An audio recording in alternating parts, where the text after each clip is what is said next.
Today's event is proudly hosted by Authentica Group, founded by DeAnna Busby-Rast, a passionate leader dedicated to empowering professionals and organizations to grow with clarity, confidence, and purpose. Through her signature Connect and Inspire series, DeAnna brings together some of the most dynamic voices in leadership, fostering connection, conversation, practical learning, and meaningful connection. Please welcome me to the stage, your host and founder of the Authentica Group, DeAnna Busby-Rast.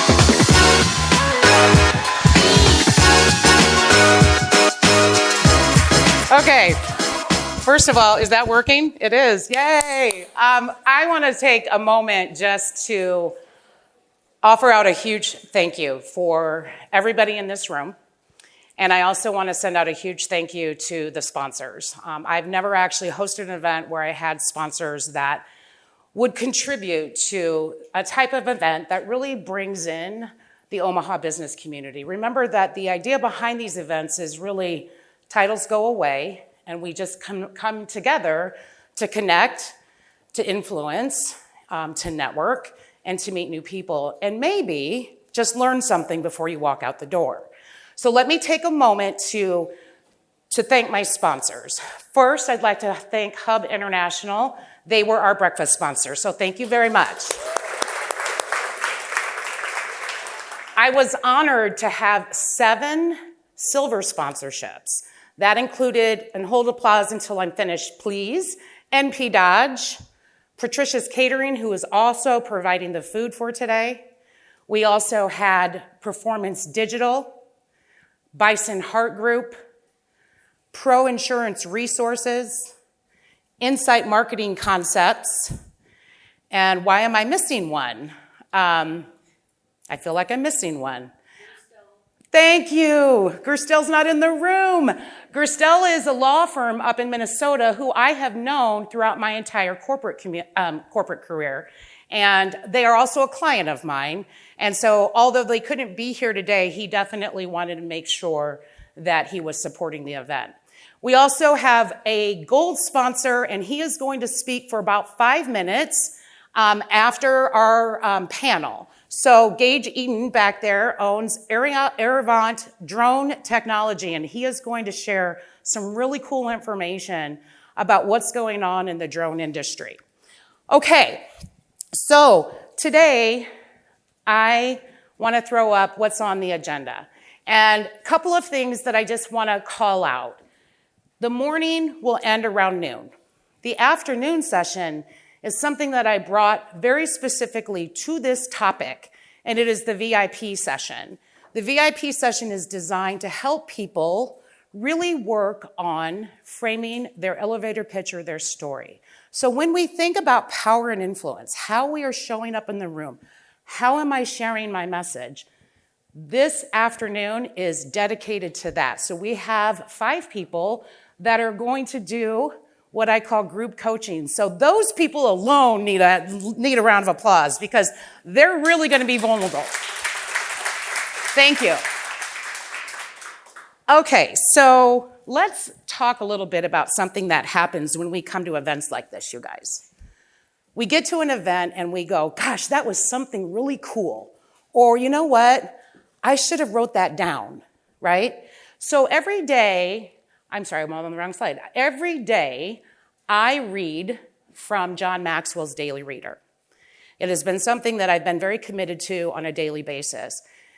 And one of his recommendations was when we go to events, take time to think about something and think about it in an acronym of ACTS. If something that we are saying today, whether it's me or the panelist or Gage, and you want to apply it, write it down. Use the A. If it is something that you're already doing, celebrate it. The other thing is maybe it's something that you just need to think about. You know, that's a great idea. I didn't think about that. I want to do a little bit more research.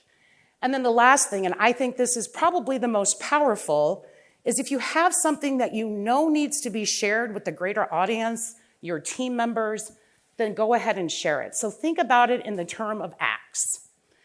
Okay, so when I was putting this entire morning together, it dawned on me that communication is a really broad topic. And I could probably talk all day about this topic, right? So I want you to understand that I am going to talk specifically about powerful communication. I'm going to talk about how we show up in the room, how our nonverbal communication matters. We all hear the word storytelling, but what does storytelling really mean? How are we connecting with our audiences? When we stand up here, sometimes when we've got to stand on a stage, or maybe we have a big sales presentation, or maybe I have to stand up in front of my entire employee group, right? Sometimes that creates anxiety. We deal with fear. If I would be silly to tell every one of you right now that I don't deal with fear when I have to get up in front of a large audience. But once I'm up here, that confidence starts to drive me forward. I'm going to talk about listening, responding. One of the big things I want to talk about is building your own communication style. You don't have to replicate somebody. You can look at somebody and admire a style. But really, when you think about how you're showing up, whether that is in a one-to-one conversation or a one-to-many, that is your presentation style. So if you have humor, use it. The other thing I'm going to talk about is pitfalls, and of course, I need to leave you with some tips. Okay, all that said, now the people that have worked with me in the past know this about me. Every meeting, every time.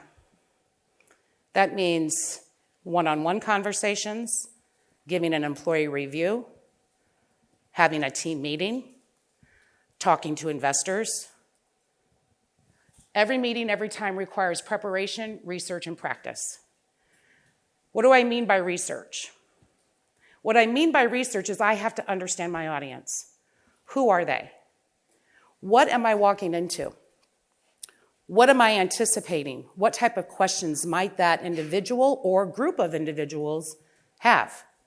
So I'm big on preparation, research, and practice. I'm going to tell you a really quick story about practice back in my very early years of corporate America. And it's when I learned the beauty of video. And today, video is way easier for us. We have our phones. But when we didn't have those nice little devices, we had to go back on camcorder days, right? And I had to wait for the video to come, and then I watched myself on video. But what we learn by video is we learn how we're showing up. We learn what that nonverbal communication is. I'm going to talk a little bit about hand gestures, and it's going to be really interesting with some of the things I say. Now, again, I mentioned earlier that communication is a very broad topic. But throughout my career, when I thought about what are the most important elements when it comes to effective communication, I really just drummed it down to written and verbal communication. And you'll notice that there's a statistic on here that says 70 to 93% of our communication is nonverbal. I see a lot of shaking hands or heads, right? That's true. And for a person who's Italian, can you imagine what my nonverbals may have been throughout my career? Do you know how many times in my performance appraisals I got told, people can tell when you're mad, right? So I had to work on my nonverbals. Asking great questions is your preparation. It ties right back to what questions will inspire this conversation. If you're a salesperson, sales is not about pushing the envelope. Sales is about asking really good questions and listening. Some of our biggest mistakes from a sales standpoint are we talk too much, right? We really want to push the agenda. Actually, I spent so many years in sales, and I would not even call myself a sales executive. What I was a partner. What I was is I was a consultant. That's what I was. Visuals. How many in the room have sat through PowerPoint presentations and wanted to read the deck? Because it happens still today. And sometimes when I see that happen, I just cringe on the inside. We cannot and should not put books in our PowerPoint presentations. It just causes a lot of anxiety for your audience. Or you'll get this, and this one was super fun. You put the deck in front of an executive, and what do they start doing? They're not paying attention to you. They're already 5 pages ahead, or maybe even all the way to the end. So the idea is to keep it on a screen and don't print it off. Save the paper.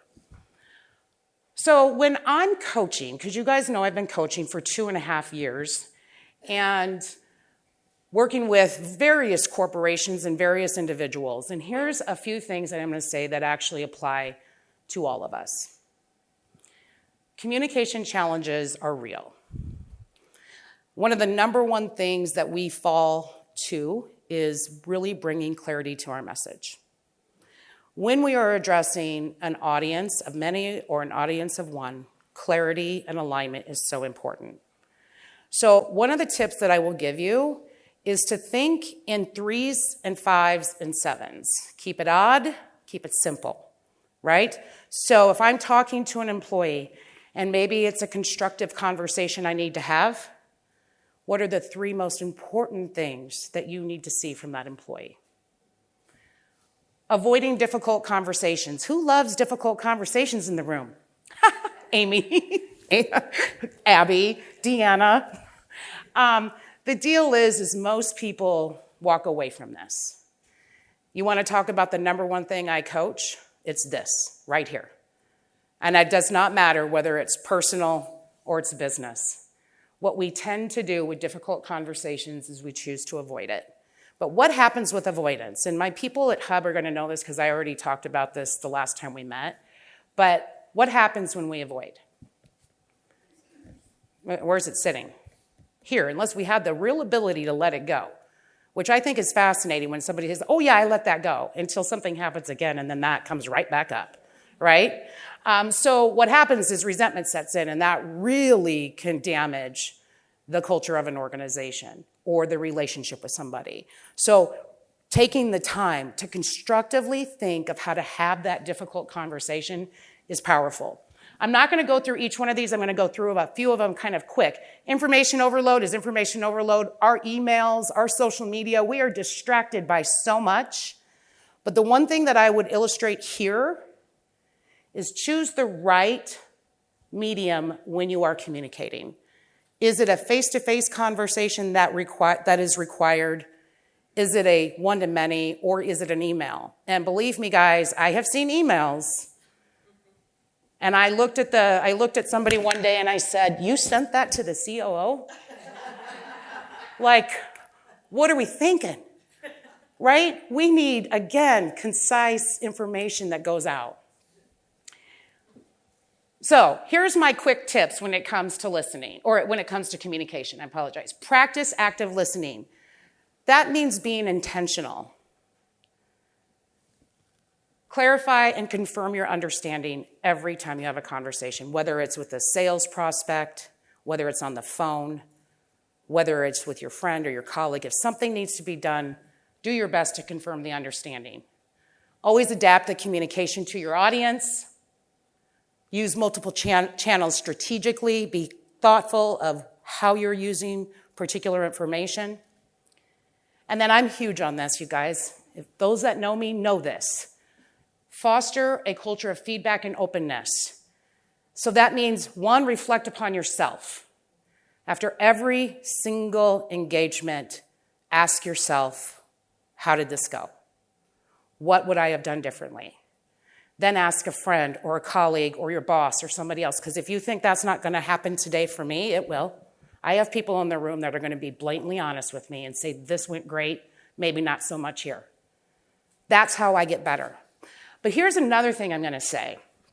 In corporate America, there is an opportunity to really open the door. And years ago, I had an amazing boss, and he believed in the idea of skip-level one-on-ones. And what he did with that skip-level information is he gathered it, and then he shared it with the senior-level team so we could actually create action. He did that because he needed to hear the voice from the front line, not just the people sitting around the C-level table.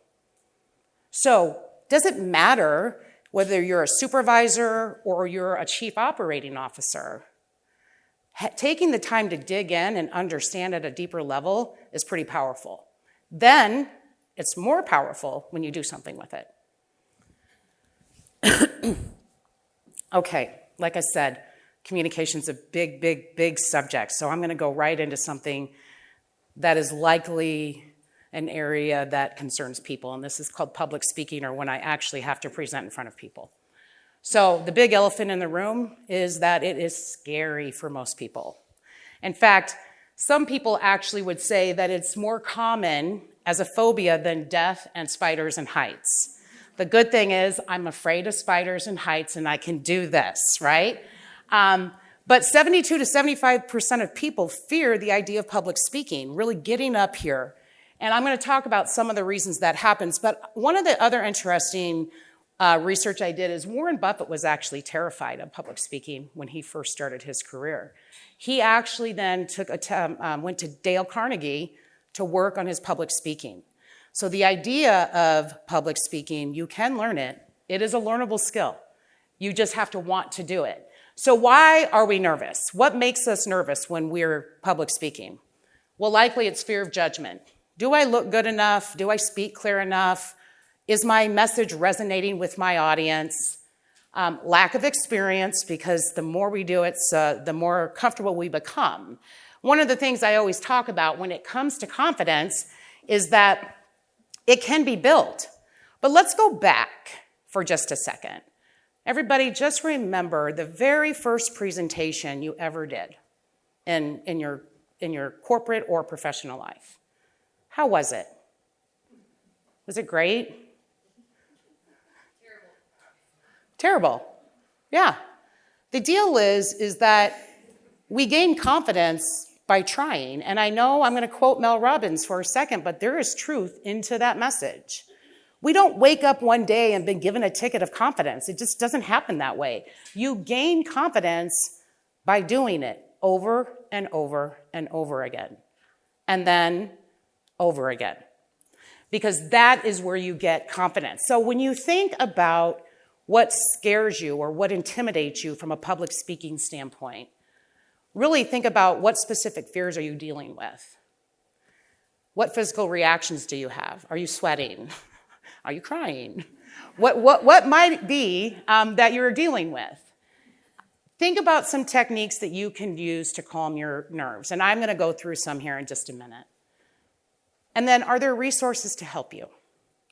So the truth is, the last couple of months, I've actually had a couple clients call me and say to me, I need to build a sales presentation, and I know it sucks right now, and I also have to deliver the message. Can you help me? The answer is, of course I can, right? The idea is it doesn't always have to be a coach. Call somebody who's got the experience. But I will tell you that reaching out to resources so you can show them what you're going to present and then actually present it to them so you can get comfortable hearing another person's preview on what they thought. So consider that. So what are the strategies that we can do to overcome nervousness? Well, one is to understand the anxiety. So I have anxiety every time I get up to speak. Doesn't matter whether I was going into a sales presentation or I was going to stand on a stage. My husband always tells me, if you are not nervous, there is something wrong with you. And I'm nervous then. But the other thing is that I created a process for myself to help me get over that anxiety. Know your environment. So I always go to the environment the day before to see what I'm doing. And guess what was going on here yesterday? The Open Door Mission was having a gala. My event people did a great job of calming my nerves, but nothing was set up. All I could do was put the laptop in and make sure that showed up good. But they did a fantastic job, so I'm very grateful. But know your environment. Know where you're walking into. Test all of your technology, because you're going to need to do that. Prepare and practice. Visualize. So I knew that this particular event for Connect and Inspire was going to be different. I was going to stand on a stage versus being level. I knew I was going to have lighting that was going to be different. So I had to visualize for myself what it meant to actually be up on that stage. What was I going to be comfortable as I used to be being level? Breathe, relax, and self-talk. I can't express that enough. The self-talk is really important. I was telling somebody this morning, I was scrolling through Instagram, and up came Reese Witherspoon. Why? I don't know. I don't follow her. But she was doing a motivational message about overcoming fear. And I was like, wow, that was just very timely. So breathe, relax, self-talk, engage and connect with your audience, take it as an opportunity to learn and grow. Every opportunity is a chance to learn and grow, and then set your goals for the next time. So we always talk about storytelling, and we understand that storytelling does what? It brings our audience closer to us. It brings the conversation in. As humans, as adults, we remember story. We do not remember data. Now, if I can align the data to a story, then they'll remember it. Story is so powerful. And again, for the people who've worked with me, every single time we were putting a presentation together or a proposal together in sales, I always was big on beginning, middle, end. Beginning, middle, end. What are you going to tell them? What does the hero need to hear from your message? From there, the middle is your meat. Think about it as a book. The book is your intro. I'm going to tell the story, and I'm likely going to end with some type of action, or sometimes maybe a movie or a book leaves you kind of with the drop in the mic. But the idea is that if you have a beginning, a middle, and an end, you're able to create action. So in a sales presentation, if I got to the end and I asked the client, did this hit the mark? And I asked a yes or no question. Then I would say, well, what hit the mark? See, going into the conversation with the types of questions that I need the client to answer makes it a heck of a lot easier than trying to do it on the fly. So that beginning, middle, end is super, super powerful. Body language, when we are standing on a stage, is incredibly important. In fact, 65% of audiences focus on hand gestures. That's what you're looking at. Maybe you're listening to the things I'm saying, but you're watching what I'm doing. So, some of the most common hand gestures that we can use, and this is true in one-to-one and one-to-many, when you think about what you are trying to get your point across. Open palms mean honesty and openness. I trust you. I just did that. I trust you. I bring you into the conversation. Illustrative and storytelling. You're seeing my hands move. One of the things, now Troy's going to remember this from when I met with White's Construction, don't do this. There's no value in that. Just remember that. Bringing your hands together is unity. So think about that. If I'm closing a team meeting and I close it like this, you guys, thank you for meeting with me today. I really appreciate your understanding of the changes that are going on at our organization, and I appreciate you. This matters. Counting, leading somebody. 1, 2, 3, I'm leading you through a process. Framing and boxing, clarity, right here. Go look at President Obama. He lived here, right here, for a reason, and here. Authority, right?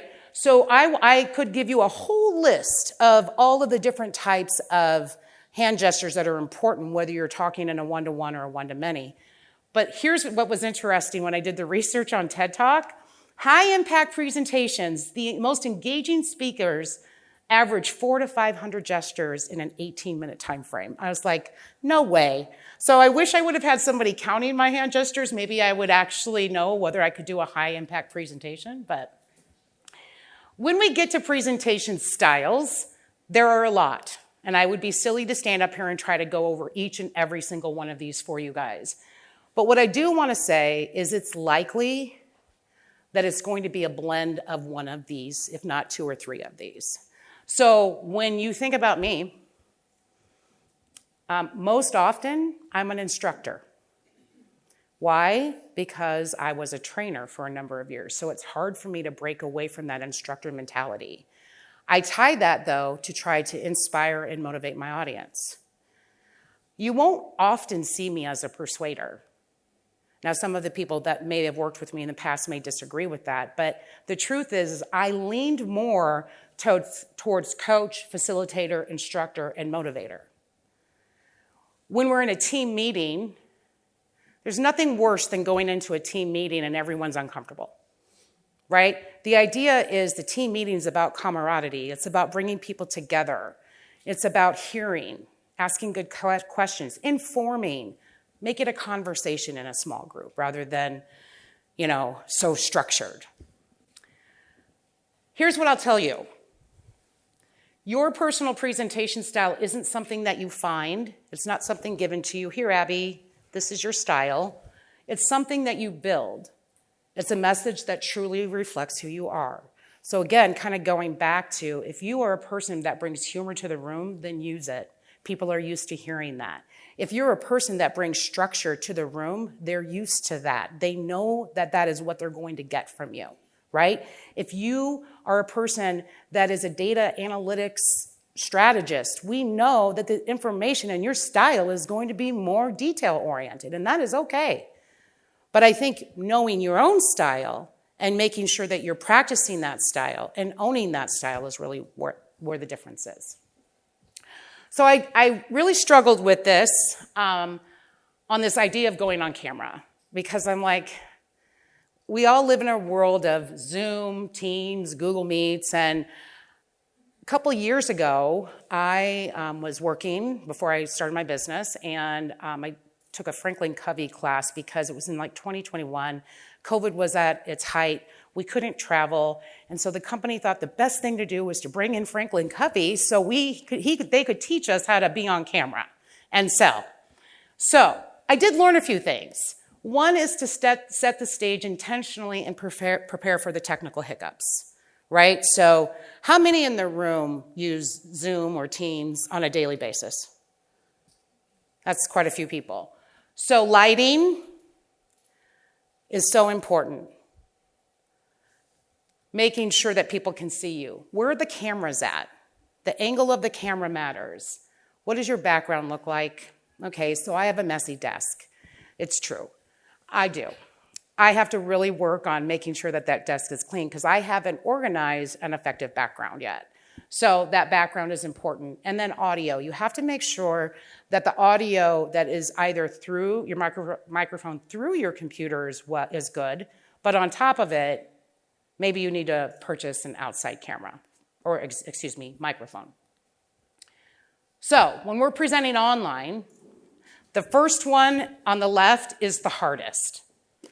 Why is that hard? Because you want to look at the person you're talking to, but they can't actually, that's not where eye contact is. Eye contact is looking at the camera. So one of the best tricks is to put a sticky note at the camera and say, look here. I mean, that's the best thing that you can do. I am struggling with this. So who's ever been on Zoom with me knows this, right? And there is people in the room that's been on Zoom with me. I don't do a good job of looking at the camera because I want to look at the person. When we are presenting online, it's so much more important to focus on pausing, our time, our points, and our voice variation. Use clean slides, 1 or 2 points per slide. Turn off your notifications. I don't do that either. That's really fun. So again, trying to just totally be vulnerable. I'm not perfect, right? But I'm picking up some of the own things I'm trying to teach here. Engage your audience frequently.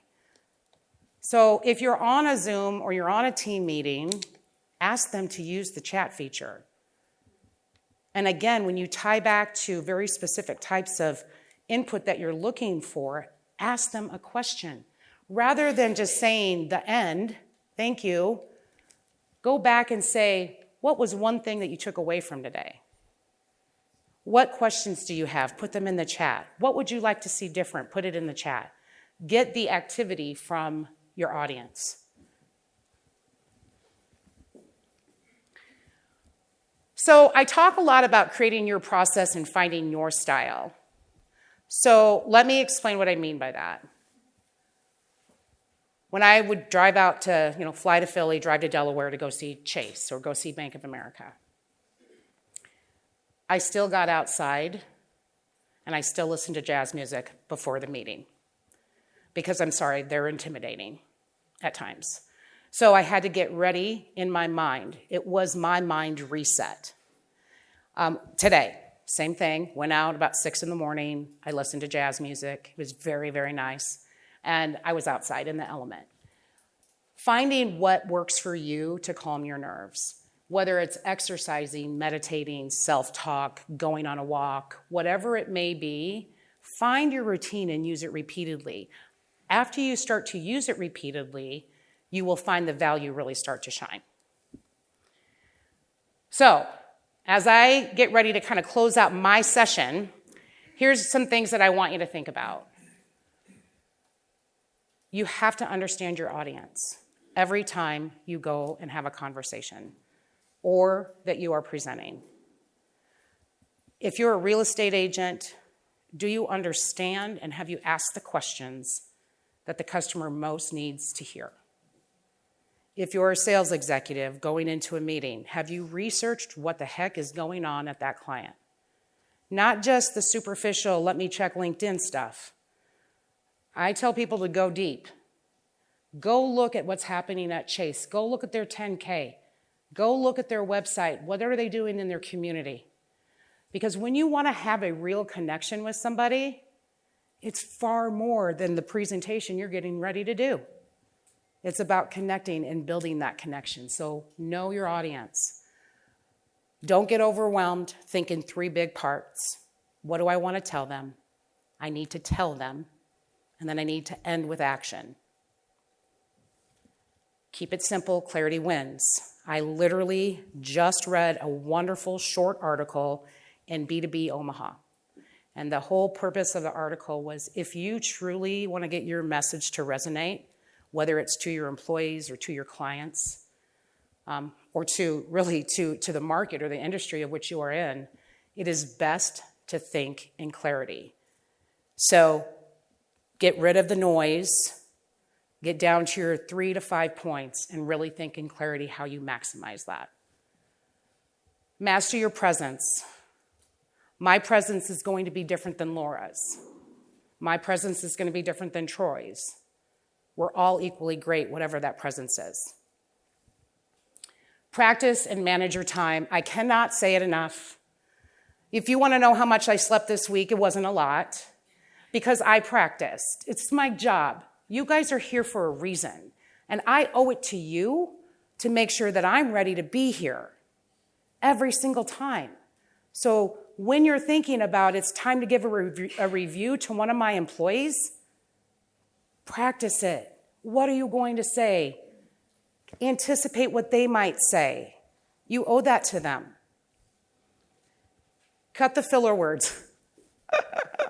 This one's funny because throughout my career, I have literally, I watched somebody one time do a presentation. It was a gal that was working for me, and she had an problem. And after the presentation, which lasted maybe 20 minutes, I think I had counted over 100 ums. So we needed to really work on that. I think I shared in one of my previous Connect and Inspire events, I had somebody who apparently loved the word awesome. And he's on an online, he did online sales, so everything was on Zoom. And I'm listening, but I wasn't resident in the webinar, the Zoom meeting itself. And he said, awesome, like every time. And I'm like, oh my gosh. So, I pull him in. I'm like, you did a great job here. I said, but what's up with the word awesome? I said, let's kind of pull that out. Let's just not say that word anymore. Because he said it so much that it completely derailed the entire conversation. So try to cut your filler words. And how are you going to find out if you're using filler words? Right, you got to use your phone. Just record yourself. See how often you're doing it. And then close with power and action. That's what the difference is. Closing with power and action doesn't always mean, hey, am I going to get your business? It's asking the question to get the customer or the client or the employee to think. All right, it's time for the panelists. So I'm going to ask them to come up, and then I'm going to do a formal introduction. But before we do that, are there any questions before I bring the panelists up? I want you guys to feel free to ask questions if there is any. there's not, that's okay too, because I can't see everybody perfectly. Okay, great. If you guys would join me up here on the stage, I'd appreciate it.